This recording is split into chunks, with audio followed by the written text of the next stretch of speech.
My name is Emil. I'm a digital strategist. I answer marketing questions. This is episode number 56, and it's about Facebook ads, more specifically lead campaign optimization. This question is from Reddit, and it's from Got Frederick. How long should a FB lead campaign run before optimizing? And generally, he's getting conflicting issues on if you should optimize within 2 to 3 days, within a few weeks. But I think the question runs much deeper than when you should optimize, is how you should structure your lead campaigns, because they're notoriously horrible. In this video, I'm going to cover why lead gen campaigns are so bad on Facebook overall, my structure that yields the best results when I do find them, and then tips on optimizing your lead funnel in general. But first, every Sunday, I send out one email that recaps all the marketing questions I answered that week. If you want to stay up to date on best practices, strategies, and become an overall stronger marketer, I think you would really enjoy this recap. It would mean the world to me if you could subscribe to the newsletter and my YouTube channel. Now, back to the answer. Same issues, different accounts. That's what I tell every client or consultation call when we talk about lead gen campaigns on Facebook. On Facebook, I have spent hundreds of thousands of dollars over the last 3-4 years on lead gen campaigns, or been part of campaigns that are spending that kind of sums. And we get the same result time and time again. I've been fortunate enough that we have audited over 1,000 people that have come through this through dud lists. So these are lists where we've acquired lots of emails, lots of leads, and they underperform at such an alarming rate compared to any other sort of source of emails that we had to go and tackle this. So we broke it up between 3 companies: product, lifestyle, service. And we said, we want to know what is the consistent failure point in these, because we thought we were running really good campaigns. What happened is, once we finally did get people on the phone, through text, through Messenger, they were mostly older, late 50s plus.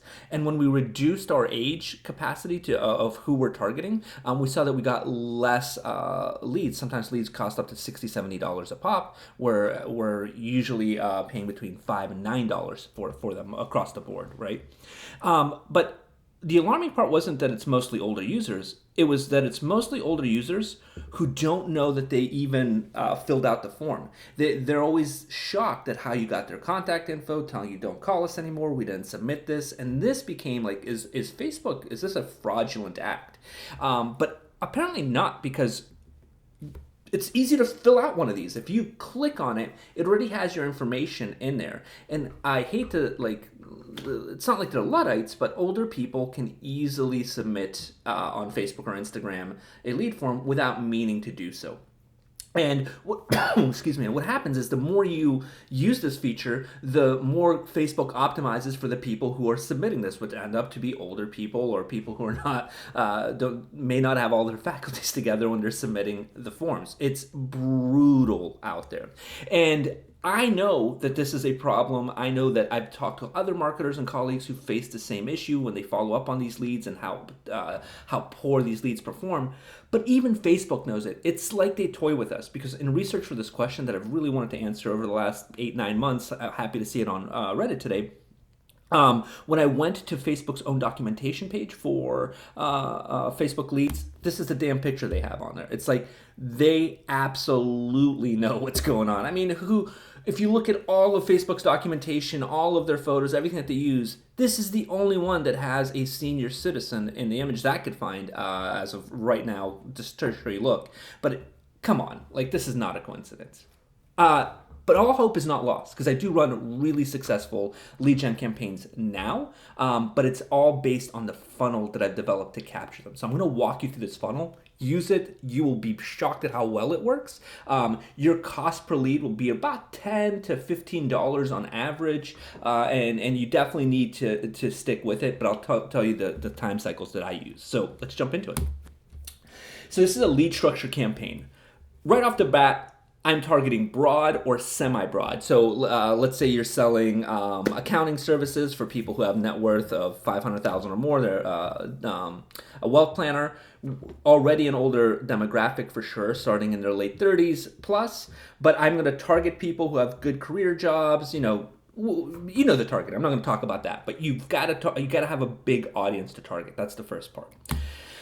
So this is going to be top of funnel. 9 out of 10 times when I jump into a lead campaign to audit it, it's the only part of that entire campaign. It's just they're asking for leads, asking for leads. This is where it falls apart to begin with. The secret is you've got to build a funnel because getting somebody's email or contact information is the conversion. So you still need to build a robust tiered funnel. So for top of funnel, I set an objective of video views. So I have a really strong 1.5 to 3 minute video ad for this product, and it is optimized like all best practices for video. Sometimes we have to source it out. Sometimes the organization can put them together. Sometimes I build them, but it's everything that you need for a textbook perfect Facebook conversion video. 1.5 to 3 minutes, very important. Then the call to action is learn more. So you get this great ad copy, very informative video, 1.5 to 3 minutes, very important. And then when you click it, the call to action learn more, the destination is an instant experience. It's a Canvas ad. We do this for 3 reasons, and one of the primary ones is you get rewarded by keeping people within the metaverse, right? And within Facebook or Instagram, you're not pulling them off. Number 2, the instant experience is instant. So unlike your page that may have a variance in load time, this is a fraction of a second, and they get the information. Number 3, I'm not pulling them out of the system. I don't want them to do anything. I just want them to understand the offer, who we are, and I can get in front of people by having them watch this video, and if they choose to learn more, they expand into this instant experience and genuinely learn about my organization or whoever I'm representing without having to pull them off the site. Very important, because then I build an audience, which is anybody who's watched 25% of that video. This is important. That's why the 1.5 to 3 minutes, because that's a very long time to watch a video, and is in the top percentage of instant viewed experiences. So now I've layered my secondary audience of people who know what my offer is and have wanted to learn more about it. So that puts them into the middle of funnel. So now they see this. I didn't ask anything on instant experience. I just educated them who we are.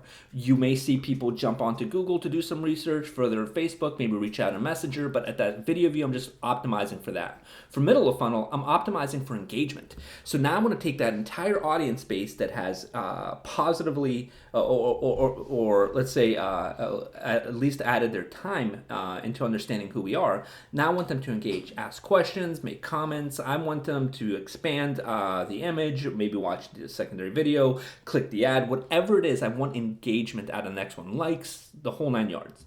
And from there, it's going to be a post. So the first one's going to be a DCA, probably with different variations of the video. For top of funnel, for middle of funnel, I'm going to have a stationary post that all of the comments, interactions build over. And I'm going to run this at least for 30 days, right? This is going to build steam for 30 days. My optimization is going to be on the bottom of funnel and top of funnel, but middle of funnel, I really put a lot of energy into this post, and this post should get a lot of engagement. That's the design of this post.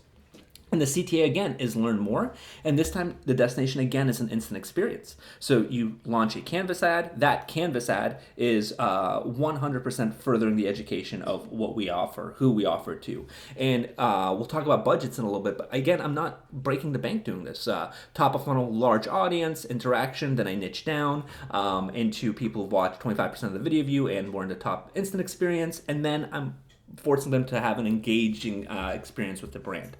Then I create my last audience, which is people who've engaged, plus are in the top instant experience segment.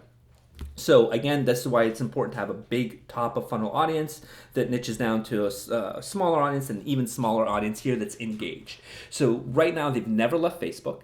They've seen all and learned everything they can about the brand that we think is valuable at the top and middle funnel. And then here at the bottom of that funnel, the objective is the lead form. This is where I deploy that lead form. And that lead form is not going to be just a standard lead form. It's going to be a form. Bonus if you add a free input question. So this is, Facebook gives you that option of like, hey, do you want to optimize for volume, or do you want to optimize for quality? Both of those are BS in my opinion without a free form question. That free form question requires somebody to input something specific in there and then submit their contact information. Now we know that they're willingly submitting this. They've been educated on us. They've watched our video, viewed 2 instant experience Canvas ads, which are great little landing pages, and they've engaged with our middle of funnel posts. So they're highly educated to who we are, what we offer, and how we could serve them. Then they're submitting their lead form. And in this case, what I like to do as a question is something that is very specific to them. So when we touch point on the conversation, whether it's email, text, or phone call or messenger, we immediately have a basis of like, I remember, yeah, you're the guys who can help us with this or whatever happens to be. And so this is the overall structure for the lead campaign. And for optimization and how I optimize, very straightforward. First, Zapier. You have to have Zapier connected, so the moment the lead comes in, Facebook is really notorious for dropping leads. It goes right into your CRM. That CRM pushes out a very customized message to them immediately. Text and email. I want them responding like within 30 seconds. I want them to get a response. Very important to keep that conversation going as fresh as possible. Next, I want to start live contacting them as ASAP, meaning they got the interactive, whether it's a text or email. And in the email, they can go to the website, whatever the CTA you need out of that email. But then the following day or after the weekend, they get contacted by the sales team, if that's how your organization works. And then we contact them with really cool messaging and more like value bombs for them to enjoy our product or service without having to talk to us, but knowing we're now in the contact circle. And then a drip campaign for those that aren't responding is absolutely critical. We want to do that.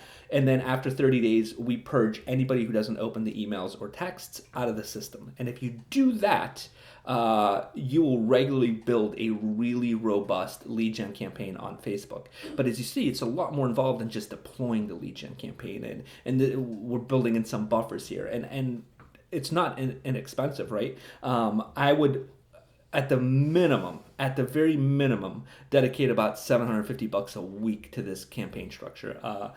And you will see it work, but you have to be confident that your sales team closes, that that you have other triangulated basis on what your cost per lead per email yields in revenue, so you can base that against which I think is the most expensive lead gen campaign out there next to LinkedIn. And you also want to be on top of it with your automation system. So you have to have a top, middle, and bottom funnel structure. You have to invest money into it. You have to have really good content and video, and you have to have extremely good automations in place for this to work. But if you do have all those things in place, it will work. I hope this helped. If it did, it would mean the world to me if you can give this video a like, leave a comment if you have any other question, and as always, good luck and happy marketing.